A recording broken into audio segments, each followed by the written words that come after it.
சுச்சக்கரவரதாச்சாரியம் சுத்தசத்வகுருத்தமம் ஸ்ரீநிதி ராகவம் வந்தே ஹியபார கருணாகரம் கற்பார் இராமபிரானையல்லால் மற்றும் கற்பரோ புற்பா முதலா புல்லெரும்பாதி ஒன்றின்றியே நற்பால் அயோத்தியில் வாழும் சராசரம் முற்றவும் நற்பாலுக்கு உய்த்தன்னன் நான்முகனார் பெற்ற நாட்டுளே. எல்லோருக்கும் அடியனுடைய நமஸ்காரம். சந்திரனுக்கு 16 கலைகள் என்பார்கள். 16 கலைகள் நிரம்பிய சந்திரனை முழு நிலவு பூர்ண சந்திரன்னு சொல்லுவாள். ஒரு உதாரணத்துக்கு இன்றைக்கி அமாவாசைன்னு அஸ்யூம் பண்ணிப்போம். அமாவாசை ஒரு கலை.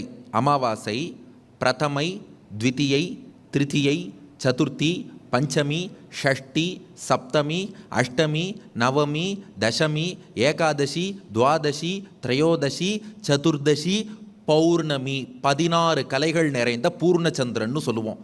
அதுபோல சந்திரனுக்கு 16 கலைகள் போல ராமபிரானுக்கு 16 குணங்கள். குணவான், வீரியவான், தர்மஜன், கிருதஜன், சத்தியவாக்கியன், திருடவிரதன், சாரித்ரேண யுக்தன், சர்வபூதேஷு ஹிதன், வித்வான், சமர்த்தன், சதைக்க பிரியதர்ஷனன், ஆத்மவான், ஜிதக்ரோதன், தியுதிமான், அனசூயகன், ஜாதரோஷன் என்று 16 குணங்கள் நிறைந்தவன் ராமன். 16 கலைகள் நிறைந்தா பூர்ணச்சந்திரன், 16 குணங்கள் நிறைந்தா ராமச்சந்திரன். அதனால தான் அவனை ராமச்சந்திரன்கிறோம். அந்த 16 குணங்களுக்காகவே ஒரு அற்புதமான நிகழ்ச்சி ஏற்பாடு பண்ண அத்தனை பேருக்கும் முதல்ல நாம் கிருத்தஜ்ஞத்தையே தெரிவிக்கணும். ஏன்னா ராமன் அவதரித்தது சூரிய குலம். சூரிய குலத்தில் அவதரித்த ராமனை ராமசூரியன்னு சொல்லணுமா ராமச்சந்திரன் சொல்லணுமா? ராமசூரியன் தானே? இல்லை, 16 கலைகள் நிறைந்தா பூர்ணச்சந்திரன், 16 குணங்கள் நிறைந்ததாலே அவன் ராமச்சந்திரன். அதனால தான் சந்திரன் சந்திரன் என்று ராமபிரானை சொல்கிறோம். அந்த 16 உத்தமமான குணங்களிலே முதல் குணத்தை அடியனுக்கு வழங்கி இருக்கிறார்கள், குணவான். இதை அங்கே உங்களுக்கு டிஸ்பிளேயான கேள்விக்கு அனுகுணமாக 3ஆக பிரித்து கொள்வோம். ராமபிரானுடைய வால்மீகி வர்ணித்த 16 குணங்களில் முதல் குணம் குணவான். 3 பகுதியாக பிரிச்சுக்கோங்க.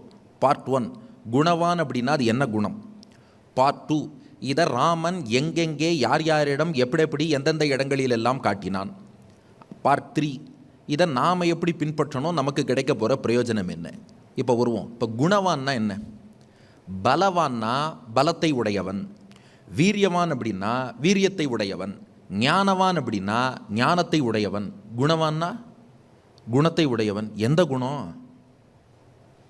ஏன்னா மற்ற 15 குணங்களுக்கும் குணவானுக்கும் அதான் வித்தியாசம். அடுத்து வரக்கூடிய குணங்கள்லாம் பாருங்கள், ஸ்பெசிஃபிக்காக இன்ன குணம்னு சொல்லியிருக்கோம். வீரியவான், தர்மஜ்ஞஷ்ட, கிருதஜ்ஞஷ்ட, சத்தியவாக்கியா, திருடவிரதா. ஆனால் முதல் குணம் குணவான். இது ஜெனரிக்கானா இருக்குது. இது எந்த குணம்னு எப்படி புரிஞ்சுக்கிறது அப்படின்னா, குணவான்னா குணத்தை உடையவன் அர்த்தம். குணம் என்று சொன்னாலே அது பகவானுடைய எளிமை, சௌஷீல்யம், சௌலபியத்தை தான் குறிக்கும்.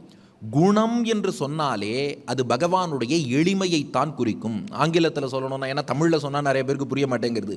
ஆங்கிலத்தில் சொல்லணும்னா சிம்பிளிசிட்டி, ஹியூமிலிட்டி, ஆக்சசிபிலிட்டி. தமிழில் சொல்லணும்னா எளிமை, நீர்மை. குணம் என்று சொன்னாலே இந்த குணத்தை தான் குறிக்கும். அது எப்படிப்பா குணம்னு சொன்னாலே அது எளிமையை தான் குறிக்கும்னு எப்படி சொல்லலாம் அப்படின்னு நீங்கள் கேட்பீங்க இல்லையா? இதற்கான விளக்கம் என்னென்னா, பகவான்கிட்ட எளிமைங்கிற ஒரு குணம் இருந்தால் தான் அவர் இறங்கி நம்மக்கிட்ட வருவார், நம்மோடு கலந்து பழகுவார், நம்மோடு உறவாடுவார், உரையாடுவார். அப்படி அவர் இறங்கி எளிமையோடு வந்தாதான் அவருடைய மற்ற குணங்களான வீரியவான், தர்மஜன், கிருதஜன், சத்தியவாக்கியன், திருடவிரதன் இதெல்லாம் நீங்கள் அனுபவிக்க முடியும். அவர் எளிமையோடு இறங்கியே வரலன்னா மற்ற 15 குணம் எனக்கு எப்படி தெரியும்? அப்போ 16 குணங்கள் ராமனுக்கு உண்டுன்னா அதில் மீதமுள்ள 15 குணத்தை நான் அனுபவிக்கணும்னா முதல்ல அவருக்கு எளிமைங்கிற குணம் இருந்து அவர் என் பக்கத்தில் வரணும். அப்போ எந்த குணம் அவருடைய மற்ற குணங்களை பிரகாசப்படுத்தி காட்டுகிறதோ அதை குணம் என்றே நாம் குறிப்பிட்டு விடலாம். அதனால தான் குணம்னா எளிமை என்று நாம் சொல்கிறோம். புரியறதுக்காக ஒரு உதாரணம் சொல்கிறேன். ஏன்னா டெக்னிக்கலாக சொன்னால் எல்லோரும் தூங்கிடுவாங்க. ஒருத்தர் சீப்பு வித்தார் பஸ் ஸ்டாண்டில். என்ன சொன்னார், இந்த சீப்போட விலை 1000 ரூபாய். சீப்பு 1000 ரூபாயா? ஆமாம், இன்றைக்கி எல்லா விலையும் ஏறி தான் போச்சு. ஆனால் அவர் என்ன சொன்னார், இந்த சீப்பு நெருப்பில் போட்டாலும் எரியாது, தண்ணியில் போட்டாலும் நனையாது, தரையில் போட்டாலும் உடையாது. நெருப்பில் போட்டால் எரியாது, தண்ணியில் போட்டால் நனையாது, தரையில் போட்டால் உடையாது. சீப்பு விலை 1000 ரூபா. தலை வாருமான்னு கேட்டேன், வாராதுன்ட்டார். அந்த சீப்பை வச்சு நான் என்ன பண்ணுறது? அப்போது சீப்புக்கு 1000 குணங்கள் இருந்தாலும் தலை வாராவிட்டால் அந்த சீப்புக்கு பிரயோஜனம் கிடையாது. அதுபோல் பகவான்கிட்ட எத்தனை குணங்கள் இருந்தாலும் தலை வாருவது என்பது சீப்புக்கு பண்பாக இருப்பது போல எளிமை என்ற ஒரு பண்பு இல்லைன்னா பகவானுடைய வேற எந்த பண்புமே எடுபடாமல் போயிடும். அதனால தான் கோவில் என்று சொன்னால் அது எப்படி திருவரங்கம் பெரிய கோவிலை குறிக்குமோ, திருமலை என்று சொன்னால் அது எப்படி திருவேங்கட மாமலையை குறிக்குமோ, ஆழ்வார் என்று சொன்னால் அது எப்படி நம்மாழ்வாரை குறிக்குமோ, அதுபோல குணம் என்று சொன்னாலே அது பகவானுடைய எளிமையைத்தான் குறிக்கும். இப்போ இந்த எளிமைங்கிற குணம்ங்கிறது எப்படிப்பட்டதுன்னா, வால்மீகி ராமாயணத்துக்கு திருமலை நம்பிகள் ராமானுஜருக்கு பல விசேஷார்த்தங்கள் சாதிச்சார். கீழே திருப்பதியில் புளியமரத்தடியில் திருமலை நம்பிகள் ராமானுஜருடைய சொந்த தாய் மாமா ராமாயணத்திலிருந்து பல விசேஷார்த்தங்கள் ராமானுஜருக்கு உபதேசித்தார். அந்த அர்த்தங்களை எல்லாம் கோவிந்தராஜர் என்ற மகான் ஸ்ரீராமாயணத்துக்கு வியாக்கியானமாக அருளி இருக்கிறார். அதில் காட்டுறார், ராமனுக்கு குணவான், எளிமைங்கிற குணம் கொண்டவன் சொல்கிறோமே, சான்ஸ்கிரிட்டில் சௌஷீல்யம் என்று சொல்வார்கள். இதை எப்படி டிஃபைன் பண்ணுறது, இதற்குன்னு ஏதாவது வரையறை உண்டா? எல்லாத்துலேயும் பாருங்களேன் ஒரு டெஃபினேஷன், குறிப்பாக இந்த ஃபிசிக்ஸ் கெமிஸ்ட்ரி எல்லாத்துலேயும் டெஃபினேஷன் அதுதான் மெயினாக கேட்பாங்க. இப்போ பகவான் எளிமை கொண்டவன்கிறோமே, அந்த எளிமைனா நம்ம எப்படி புரிஞ்சுக்கிறது அப்படின்னா, அதுக்கு கோவிந்தராஜர் வியாக்கியானத்தில் இது திருமலை நம்பிகள் ராமானுஜருக்கு சொன்ன அர்த்தத்தின் அடிப்படையில் வியாக்கியானம் பண்ணுறார். மகதா மந்தை சக நீரந்திரேன சம்ஸ்லேஷகா. எளிமைனா என்னன்னா, மகதா ரொம்ப பெரியவராக ஒருத்தர் இருக்கார், நம்ம நினச்சி பார்க்க முடியாத அளவுக்கு ரொம்ப ரொம்ப ரொம்ப ரொம்ப உயர்ந்தவர் பெரியவர் ஒருத்தர் இருக்கார். மந்தை சக கூட ஒருத்தன் இருக்கான், அவன் ரொம்ப ரொம்ப ரொம்ப ரொம்ப தாழ்ந்தவனாக இருக்கான்.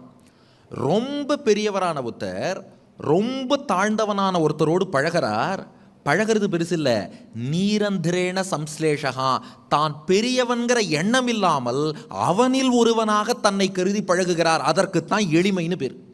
அப்போது சௌஷீல்யம் எளிமைங்கிறது சும்மா அப்படியே ஃபோட்டோவுக்கு போஸ்ட் கொடுக்கறதுக்காக ஹலோ சார் உங்களோட கை கொடுக்குறேன் அப்படின்னு சொல்லிட்டு அப்புறம் போய் கையலமின் போகிறதுக்கு பேர் எளிமை கிடையாதான்.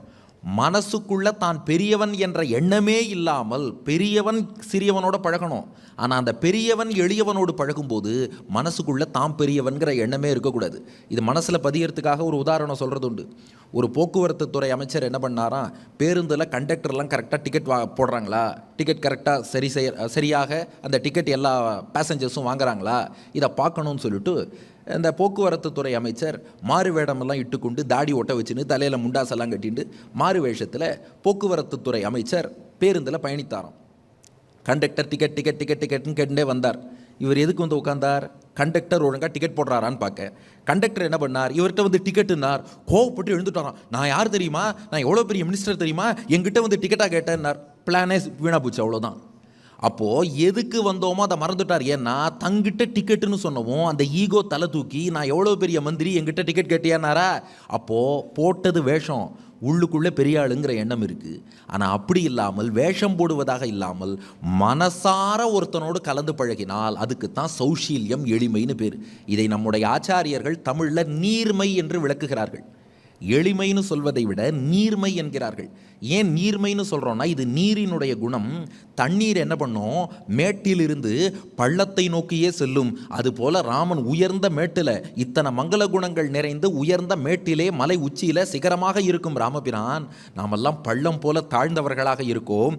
நீர்மை, நீர் மேட்டிலிருந்து பள்ளத்தை நோக்கி வருவது போல ராமன் நம்மை நோக்கி வந்து நம்மோடு கலந்து பழகுகிறானே, அதைத்தான் குணவான்னு சொல்கிறோம். அப்போ 3 பார்ட்டில் ஒரு பார்ட் ஓவர், 8 நிமிஷமும் ஓவர். இப்போ 2வது பார்ட்டுக்கு வரும். இந்த குணத்தை ராமன் எங்கே, எப்படி, யாரிடமெல்லாம் காட்டினான், எப்படி காட்டினான்? முதல்ல விஸ்வாமித்திரரை எடுத்துப்போம். விஸ்வாமித்திரருடைய யாகத்தை காக்க ராமனும் லக்ஷ்மணனும் செல்கிறார்கள். 6 நாள்கள் யாகத்தை காத்தார்கள். சுபாகுவை வதைத்தான், மாரீச்சனை கடலிலே விதைத்தான், எல்லாம் ஆச்சு. இப்போது விஸ்வாமித்திரர் யாகம் பூர்த்தியான அப்புறம் ராமலக்ஷ்மணர்கிட்ட சொல்கிறார், எனக்கு ஒரு சின்ன ஆசை இருக்குது, சொல்லட்டுமா? உங்களை மிதிலைக்கு அழைத்து செல்ல வேண்டும் என்று விரும்புகிறேன். அங்கே ஜனகன் ஒரு வில் யாகம் பண்ணுறார். அங்கே உங்களை அழைத்து செல்லணும்னு விரும்புகிறேன், அழைத்து செல்லட்டுமான்னு கேட்டார் விஸ்வாமித்திரர். அப்போ ராமன் சொல்கிறான், விஸ்வாமித்திரரே, நீங்கள் என்ன அடியனிடம் அனுமதியெல்லாம் கேட்கிறீர்கள், அழைத்து செல்லட்டுமான்னு? நீங்கள் ஆச்சாரியன், நீங்கள் கட்டளையிட்டால் அதை நிறைவேற்றும் இடத்தில் நான் இருக்கிறேனே ஒழிய நீங்கள் எங்கிட்ட அனுமதியெல்லாம் கேட்கக்கூடாது. வால்மீகி ஸ்லோகம், இமௌஸ்ம முனிஷார்தூல கிங்கரௌ சமுபஸ்திதௌ ஆக்ஞாபய யதேஷ்டம் வை சாசனம் கரவாவ கிம். இமௌ, தன்னையும் லக்ஷ்மணனையும் சேர்த்து சொல்கிறான் ராமன். இமௌஸ்ம முனிஷார்தூல, விஸ்வாமித்திர முனிவரே, நாங்கள் 2 பேரும் கிங்கரவு சமுபஸ்திதவு, மகானான உங்களுக்கு தொண்டு செய்யக்கூடிய பாக்கியம் கிடைக்குமா என்று எதிர்பார்த்து வந்திருக்கிறோம். ஆக்ஞாபய யதேஷ்டம் வை, உங்களுக்கு என்ன திருவுள்ளமோ, உங்களுக்கு என்ன இஷ்டமோ கட்டளையிடுங்கள். சாசனம் கரவாவகிம், என்ன வேணும் என்ன வேணும்னு கேட்டு கேட்டு கேட்டு கேட்டு தொண்டு செய்ய வந்திருக்கோம். கிம் கரவாணி, கிம் கரவாணி, கேட்டு கேட்டு பண்ணுறதுனால எங்களுக்கு கிங்கரன்னு பேர். அப்படி கிங்கரன் செய்வதுக்கு கைங்கரியம்னு பேர். அப்போது கிம் கரவாணின்னா என்ன செய்யணும், கிம் கரவாணி என்ன செய்யணும் என்ன செய்யணும்னு கேட்டு கேட்டு கிங்கரனாக இருந்து கைங்கரியம் பண்ணுவதற்கு வந்திருக்கிறேன். அப்போ பாருங்க, ராமன் பரமாத்மா, விஸ்வாமித்திரர் என்பவர் ஒரு ஜீவாத்மா. ஆனால் அவருக்கு ஒரு ஆச்சாரியங்கிற ஸ்தானம் இருக்குது, ஒரு ரிஷிங்கிற ஸ்தானம் இருக்குன்னா அவர்கிட்ட அடிபணிந்து நிற்கிறான் இல்லையா, இது எளிமை. நாம் என்ன சொல்லுவோம், சார் அது விஸ்வாமித்திரர்கிட்ட அடிபணிந்து நடப்பார், சாமானியன்ட்டு அடிபணிந்து நடப்பாரானா அதுக்கும் வால்மீகி பகவான் உதாரணம் காட்டுகிறார். குஹன் தான் சிறந்த உதாரணம். ராமன் வனவாசம் புறப்படுகிறான் சீதையோடும் லக்ஷ்மணனோடும். கங்கை கரையில் ஸ்ருங்கிபேரபுரம் என்ற நகரம், அங்கே வேடுவர் தலைவனான குஹன் வசிக்கிறான். அந்த குஹனை வால்மீகி வர்ணிக்கிறார். தத்ர ராஜா குஹோ நாம ராமஸ்ய ஆத்மசமசகா, தன்னுடைய உயிர் தோழனாக, கம்பர் தமிழில் பாடுறார், நாயகன் தனக்கு உயிர் தோழன். அப்படியே வால்மீகி சான்ஸ்கிரிட்ல ராமஸ்ய ஆத்மசமசகா, ராமன் தன் உயிரினும் இனிய நண்பனாக அந்த குஹனை கருதினான். அந்த குஹன் ராமன் தன் பகுதிக்கு வந்திருக்காங்கிறத அறிந்து ராமனை சேவிப்பதற்காக குஹன் வருகிறான். அப்போ குஹனை பார்த்து ராமன் ஒரு வார்த்தை சொல்கிறான். இது வால்மீகியோட ஸ்லோகம். அர்ச்சிதாச்சைவ கிருஷ்டாச்ச பவதா சர்வதா வயம் பத்பியாம் அதிகமாச்சைவ ஸ்நேக சந்தர்ஷனேனச்ச. குஹா அர்ச்சிதாச்சைவ கிருஷ்டாச்ச பவதா சர்வதா வயம். குஹா, என்னை குறித்து நீ எத்தனை அடிவைப்பு எடுத்து வைத்து நடந்து வந்தாயோ, நீ என்னை குறித்து எடுத்து வைத்த ஒவ்வொரு அடியையும் எனக்கு செய்யப்பட்ட அர்ச்சனையாக ஏற்றுக்கொள்கிறேன். இதுதான் எளிமை. நாம் பகவானுடைய கோவிலை நோக்கி போகிறோன்னா கோவிலுக்கு போய் பண்ணது மட்டும் அர்ச்சனை இல்லையா, உங்கள் வீட்டிலேருந்து நீங்கள் கோவிலை நோக்கி நடங்கினீங்க இல்லையா, நீங்கள் நடந்து போகும்போது எத்தனை ஃபுட் ஸ்டெப், எத்தனை காலடி எடுத்து வைத்தீர்களோ, குஹா நீ என்னை நோக்கி வர வேண்டும் என்ற எண்ணத்தோடு எத்தனை அடிகள் எடுத்து வைத்தாயோ, ஒவ்வொரு அடியையும் எனக்கு செய்த அர்ச்சனையாக நான் ஏற்றுக்கொள்கிறேன். ஆனால் உன்னடா குஹா, பத்பியாம் அபிகமா செய்வ, உன் காலால் நடந்து வந்தாயே, வெறுங்காலோடு நடந்து வந்தாயே, இந்த காலடி தாமரை 4 அடி நடந்தால் இந்த ராமனோட உள்ளம் புண்ணாயிடும்டா. ஐயோ, உன் கால் வலிக்குமோன்னு என் மனசு வலிக்கிறதுடா, நானே உன்னை தேடி வந்திருக்கலாமே. அப்போது நீ எடுத்து வச்ச ஒவ்வொரு அடியும் அர்ச்சனைன்னு ஏற்றுன்ட்டேன். ஆனால் என்னை நோக்கி பாவம் இவ்வளோ தூரம் நீ நடந்து வந்துட்டியே, உன் கால் எவ்வளோ வலிச்சிருக்கும், அதை நினச்சா என் மனசு வேதனைப்படுகிறது என்று சொல்லி குஹனை ஆற தழுவிக்கொண்டு, அங்கே குஹனை தழுவிக்கொள்ளுகிறான் ராமபிரான். தழுவிக்கொண்டு நீ என்னுடைய நண்பன், என்னுடைய தம்பின்னு சொல்கிறான். இது அப்படியே திருமங்கை ஆழ்வார் அனுபவித்து தமிழில் பாடுறார்.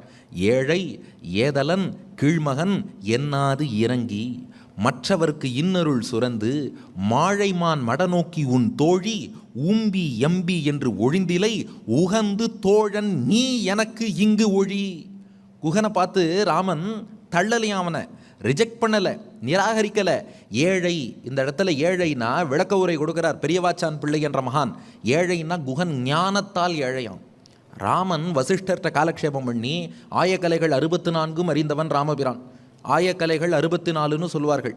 64 ராமனுக்கு தெரியும். அது என்ன 64 கலைனா நம்முடைய அந்த கால பாரம்பரிய ஞானம். அது அகர விலக்கணம், லிகிதம், கணிதம், வேதம், புராணம், வியாக்கரணம், நீதி சாஸ்திரம், ஜோதிஷ சாஸ்திரம், தர்மசாஸ்திரம், யோகசாஸ்திரம், மந்திரசாஸ்திரம், சகுணசாஸ்திரம், சிற்பசாஸ்திரம், வைத்தியசாஸ்திரம், உருவசாஸ்திரம், இதிகாசம், காவியம், அலங்காரம், மதுரபாடனம், நாடகம், நிருக்தம், சப்த பிரம்மம், வீணை, வேணு, மிருதங்கம், தாளம், அஸ்திர பரீட்சை, கஜ பரீட்சை, ரத பரீட்சை, அஸ்வ பரீட்சை, கனக பரீட்சை, ரத்ன பரீட்சை, பூமி பரீட்சை, சங்கிராம லட்சணம், மல்யுத்தம், ஆகருடனம், உச்சாடனம், வித்துவேடனம், மதனசாஸ்திரம், மோகனம், வசீகரணம், ரசவாதம், காந்தர்வவாதம், பைபிலவாதம், கௌத்துகவாதம், தாதுவாதம், காருடம், நட்டம், முட்டி, ஆகாய பிரவேசம், ஆகாய கமனம், பரகாய பிரவேசம், அதிரிசயம், இந்திரஜாலம், மகேந்திரஜாலம், அக்னித்தம்பம், ஜலத்தம்பம், வாயுத்தம்பம், வாக்குத்தம்பம், திட்டித்தம்பம், சுக்லத்தம்பம், கண்ணத்தம்பம், கட்கத்தம்பம், அவஸ்தை பிரயோகம்.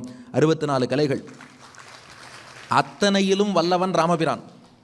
குஹன் அவனுக்கு அதெல்லாம் தெரியாது, வேட்டையாட மட்டும்தான் தெரியும். இந்த எந்த கலையும் குஹனுக்கு தெரியாது. அப்போ ஏழை, இவன் ஞானத்தால் பணக்காரன், அவன் ஞானத்தால் ஏழை. ஏதலன், ஏதலன்னா பகைவர்களை சம்பாதித்து கொண்டவன் அர்த்தம். இவன் வேட்டையாடுறதுனால ஒரு புலியை வேட்டையாடி இருப்பான், அம்பு போட்டிருப்பான், அது அம்பை வாங்கிட்டு இவனை பழி வாங்கணும்னு காத்துன்னு இருக்கும். இப்படி ஆங்காங்கு பகைவர்களை சம்பாதித்து வைத்திருக்கிறான் குகன், அவன் வேட்டுவ தொழிலாலே. ஆனால் ராமன் அவர் எல்லாருக்கும் நல்லது பண்ணி போவார். பகைவர்கள் கூட ராமனை புகழ்ந்துட்டு போயிடுவா, ஐயோ இவ்வளோ நல்லவனா அப்படின்னு புகழ்ந்துட்டு போயிடுவா. அப்போ அதுவும் கான்ட்ராஸ்ட்டு. கீழ்மகன், அதாவது ராமபிரான் பெரிய சக்கரவர்த்தி, இக்ஷ்வாக்கு குலத்திலே தோன்றி சக்கரவர்த்தி திருமகன். குகன் யாருன்னா அவன் அந்த வேட்டுவச்சேரிக்கு தலைவனாக இருக்கிறான். இத்தனை வேறுபாடுகள் இருந்தாலும் உண்மையான சமத்துவம் சமநீதிங்கிறத பேசினது யாருன்னா ராமபிரான். என்ன பண்ணானா, ஏழை ஏதலன் கீழ்மகன் என்ன, அது இதை எதுவுமே சொல்லலையா. இதில் ஏதாவது ஒரு காரணத்தை சொல்லி கூட ராமன் நினைச்சா குகனை நிராகரிக்கலாம், பண்ணலை. என்னாது இறங்கி மற்றவர்க்கு இன்னருள் சுரந்து இப்போ குகனை பார்த்து சொல்கிறான் நண்பன்னு ஏற்றுக்கிறான். நியாயப்படி அவனை ஏற்றுக்கிற ராமன் அவன்கிட்ட என்ன சொல்லியிருக்கலாம், அதை பார்ப்பா, சீத்தை உனக்கு சுவாமினின்னு சொல்லியிருக்கலாம். நான் உனக்கு சுவாமி, பெண்பால், சீத்தை உனக்கு சுவாமினி சொல்லலையா. மாழைமான் மட நோக்கி உன் தோழி, சீத்தை உனக்கு தோழின்னா. லக்ஷ்மணனை என்ன சொல்லியிருக்கலாம், என் தம்பி லக்ஷ்மணன் உனக்கும் தம்பி சொல்லியிருக்கலாம்ல, அப்படி சொல்லலையா. உம்பி எம்பி உன் தம்பியான லக்ஷ்மணன் எனக்கும் தம்பின்ட்டானோ. அது எதுக்கு அப்படி சொன்னான்னா, லக்ஷ்மணன் தன்னை உனக்கு தம்பின்னு ஒத்துண்டாதான் லக்ஷ்மணன் நான் எனக்கு தம்பின்னு நான் ஏற்றுப்பேன். அதனால் உன் தம்பி லக்ஷ்மணன் எனக்கும் தம்பி, உகந்து தோழன் நீ குஹா, நீ தாண்டா எனக்கு தோழன் நண்பன் என்று ஏற்றுக்கொண்டு, நண்பன் மட்டும் இல்லை தம்பியாவே ஆக்கிட்டான். இதைத்தான் அப்படியே கம்பர் பாடினார். குகனோடும் ஐவரானே முன்பு, பின் குன்று சூழ்வான் மகனோடும் அறுவரானே, எம்முழை அன்பின் வந்த அகனமர் காதல் ஐய நின்னொடும் எழுவரானே. ராமபிரான் சொல்கிறானா விபீஷணனை பார்த்து, பின்னாடி கடற்கரையில் விபீஷணனை பார்த்து சொல்கிறான், எங்கள் அப்பா தசரதன் 4 குழந்தைகளை பெற்றார், ராமன் பரதன் லக்ஷ்மணன் சத்ருகனன்னு. ஆனால் 4 குழந்தைகளில் எங்கள் அப்பாவுக்கு திருப்தி இல்லை, இன்னும் 2-3 குழந்தைகள் கிடைச்சா நன்னா இருக்குமே நினச்சி தான் தம்பிகளை சம்பாதிச்சுன்வான்னு என்னை காட்டுக்கு அனுப்பி வச்சார். அதனால் காட்டுக்கு புறப்பட்ட நான் வேடுவர் தலைவன் குகனை சந்தித்தேன், தம்பியாக ஆக்கி கொண்டேன், நாங்கள் 5 பேர் ஆயிட்டோம். அப்புறம் வானரமாகிய சுக்ரீவனை சந்தித்தேன், அவனையும் தம்பியாக ஆக்கி கொண்டேன், 6 பேர் ஆயிட்டோம். இப்போ அரக்கர் குலத்தில் பிறந்த விபீஷணா உன்னை சந்தித்து உன்னை தம்பியாக்கி கொண்டேன், நாம 7 பேர் ஆயிட்டோம். இப்போ 7 பிள்ளைகளை பெற்று நம்ம அப்பா தசரதன் திருப்தியாக இருக்கிறார் நான் ராமபிரான். அப்போ பாருங்க, இதுதான் எளிமை. அப்போ ஒரு குரங்குன்னு பார்க்க மாட்டான், அரக்கன்னு பார்க்க மாட்டான், வேடன்னு பார்க்க மாட்டான். உண்மையான அன்போடு பக்தியோடு யார் வந்தாலும் அவனுடைய நிலைக்கு தான் இறங்கி போய் அவர்களோடு கலந்து பழகுகிறான் அல்லவா, அதைத்தான் நீர்மை. அப்போ மேட்டிலிருந்து தண்ணீரை நோக்கி பாய்வது போல. இவ்வளோ ஏன் சார் சொல்லணும்? கூறத்தாழ்வான் என்ற ஆச்சாரியன் ரசித்தார். ராமனுடைய நீர்மை எங்கே தெரியுது, எளிமை எங்கே தெரியுதுன்னா, அவர் அவதரித்து வந்ததே எளிமைதான்ட்டார். ஏன்னா ராவணனை அழிக்கணும்னா அதுக்கு பகவான் பூமிக்கு வந்து தான் அழிக்கணும் தேவையில்லை. வைகுண்டத்தில் இருந்து ஏதோ ஒரு வழியில் அவரால் பண்ணியிருக்க முடியும். எதுக்கு பூமிக்கு வந்தார்னா நம்மோடு கலந்து பழக வேண்டும் என்ற விருப்பத்தால் தானே. இப்போ மனிதர்களோடு நீண்ட காலம், ஏன் 11,000 வருஷம் ஏன் வாழ்ந்தார்னா நம்மோடு அத்தனை காலம் கலந்து பழக வேண்டும்னு ராமனுக்கு ஆசை. அதனால் 11,000 வருடங்கள் அடியார்களோடு கலந்து பரிமாறி இந்த பூமியிலே ராமபிரான் எழுந்தருளி இருந்தான். இந்த எளிமையின் உச்சகட்டம் நாம் எங்கே பார்க்குறோம் அப்படின்னா, இது திருமங்கை ஆழ்வார் ஒரு பாசுரத்தில் காட்டியிருக்கிறார். சில வியாக்கியானங்களில் இதை ஒரு கதையாகவே எடுத்து ஒரு சரித்திரமாகவே சில வியாக்கியானங்களில் விளக்குறார். என்னென்னா, ராவணவதம் ஆயிடுத்து. ராவணவதமானவாறே ராமனும் மற்ற அவனுடைய பரிவாரம், மற்றபடி சீத்தை, லக்ஷ்மணன், சுக்ரீவன், வானரசேனை, விபீஷணன், அவனை சார்ந்த நல்ல அரக்கர்கள், ஜாம்பவான் எல்லாரும் புஷ்பக விமானத்தில் திரும்ப வர வழியில் பரத்வாஜருடைய ஆசிரமம் பிரயாகை என்னும் இடத்தில் இருக்கிறது. அந்த பிரயாகையில் அந்த புஷ்பக விமானம் இறங்குகிறது. அப்போது பரத்வாஜ ரிஷி இவர்களெல்லாம், நான் உங்களுக்கு ஒரு விருந்து வைக்க வேண்டும் என்று விரும்புகிறேன், சாப்பிட வாருங்கள்னு கூப்பிட்டார். ராமபிரான் பார்த்தான் 14 வருஷம் பூர்த்தியாக போகிறது. அயோத்திக்கு வெளியில் நந்தி கிராமத்தில் பரதன் காத்திருக்கான். 14 வருஷம் பூர்த்தியாகி ராமன் வரலன்னா பரதன் அக்னி பிரவேசம் பண்ணிடுவான். ஆனால் ஒரு ரிஷி பரத்வாஜர் நீ இங்கே சாப்பிடணுங்கிறார். ரிஷியோட வாக்கையும் மீற முடியாது, பரதனையும் புறக்கணிக்க முடியாது. அதனால் ராமன் ஹனுமானை அழைத்து, ஹனுமனே நான் வந்துட்டேங்கிற செய்தியை நீ சீக்கிரம் போய் பரதன்கிட்ட சொல்லிவிடு. ஏன்னா ஒருவேளை நீ போய் செய்தி சொல்லலைன்னா நான் வராமல் இருந்துட்டேனோன்னு நினச்சிட்டு பரதன் வேறு ஏதாவது தப்பான முடிவு எடுத்துருவான்னு சொல்லி ஹனுமானை அனுப்பி வைக்கிறான் ராமபிரான். ஹனுமானும் பறந்து பிரயாகையிலிருந்து நந்தி கிராமம் நோக்கி போகிறார். இது வரைக்கும் வால்மீகி ராமாயணத்தில் இருக்குது.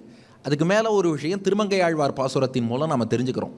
ஹனுமான் போய் பரதன்கிட்ட செய்தி சொல்லிட்டு என்ன பண்ணிட்டாராம், திரும்ப பிரயாகை பரத்வாஜ ஆசிரமத்தில் ராமன் இருக்கும் இடத்துக்கே திரும்ப வந்துட்டாராம். அப்போ அங்கே என்ன நடக்கும், என்ன நடந்துட்டு இருக்கும்?